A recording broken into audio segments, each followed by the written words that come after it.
Hello guys, സിമ്പിളായിട്ടൊരു vegetable biryani ആയിട്ട് ഉണ്ടാക്കണേ. അപ്പോൾ കുക്കറിലാണ് ഉണ്ടാക്കണേ. അപ്പോൾ കുക്കറിൽ നെയ്യ് ഒഴിച്ചു, പെരിഞ്ജീരകം, ഗ്രാമ്പു, ഏലക്ക, പട്ട, കുരുമുളക് ഇതൊക്കെ കൂടി കുക്കറിലേക്ക് ഇട്ടു കേട്ടോ. അതൊന്ന് ചൂടായി സെറ്റായപ്പോൾ ഇഞ്ചി വെളുത്തുള്ളി പേസ്റ്റ് ഇട്ടു കേട്ടോ.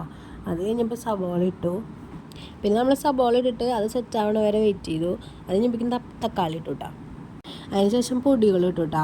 ആദ്യം 1 ടീസ്പൂൺ മഞ്ഞൾപ്പൊടി, പിന്നെ മുളക് പൊടി ആവശ്യത്തിന് ഇട്ടു, പിന്നെ ബിരിയാണി മസാലയാണ് ഇട്ടത് കേട്ടോ.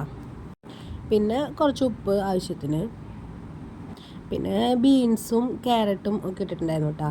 പിന്നെ നമ്മുടെ വീട്ടിൽ എന്തൊക്കെയുള്ളതെന്ന് വെച്ചാൽ വെജിറ്റബിൾസൊക്കെ നമുക്ക് ഇടാം. പിന്നെ ഗ്രീൻ പീസ് ഇട്ടിട്ടുണ്ടായിരുന്നു. പിന്നെ അത് സെറ്റായി ഒന്ന് വന്നപ്പോൾ നമ്മൾ അതിലേക്ക് തൈരാണ് ഒഴിച്ചത്. അതിനുശേഷം പിന്നെ അരി നന്നായി കഴുകി വെള്ളമൊക്കെ കളഞ്ഞ് വെച്ചതാണ് കേട്ടോ. അതിലേക്ക് 2 ടീസ്പൂൺ എസെൻസ് ഒഴിച്ചിട്ടുണ്ടായിരുന്നു. അതിട്ടു. പിന്നെ നന്നായിട്ട് മിക്സ് ആക്കുക. പിന്നെ നമ്മൾ 1 കപ്പ് അരിക്ക് 1.5 കപ്പ് വെള്ളം എന്നുള്ള രീതിയിലാണ് ഒഴിക്കേണ്ടത്. ഇപ്പോൾ വെള്ളം കൂടാനും പാടില്ല, കുറയാനും പാടില്ല. പിന്നെ അരിക്ക് കുറച്ച് ഉപ്പും കൂടി ഇട്ടു കേട്ടോ. പിന്നെ നെയ്യിൽ അണ്ടിപ്പരിപ്പ് മുന്തിരിയും നന്നായിട്ട് ഫ്രൈ ചെയ്തെടുത്തിട്ടുണ്ടായിട്ടാ. അപ്പോൾ കുക്കർ തുറന്നു കേട്ടോ. അപ്പോൾ ബിരിയാണി സെറ്റായിട്ട് വന്നിട്ടുണ്ട്. വേവൊന്നും കൂടിയിട്ടുണ്ടായില്ല, കറക്റ്റായിരുന്നു.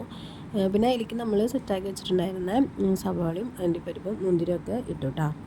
സംഭവം നല്ല അടിപൊളിയായിരുന്നു കേട്ടോ. സിമ്പിളായിട്ട് എല്ലാവർക്കും ഉണ്ടാക്കാൻ പറ്റും. അപ്പോൾ എല്ലാവരും ട്രൈ ചെയ്തോളൂ. അപ്പോൾ അത്രയുള്ള വീഡിയോ. ബൈ.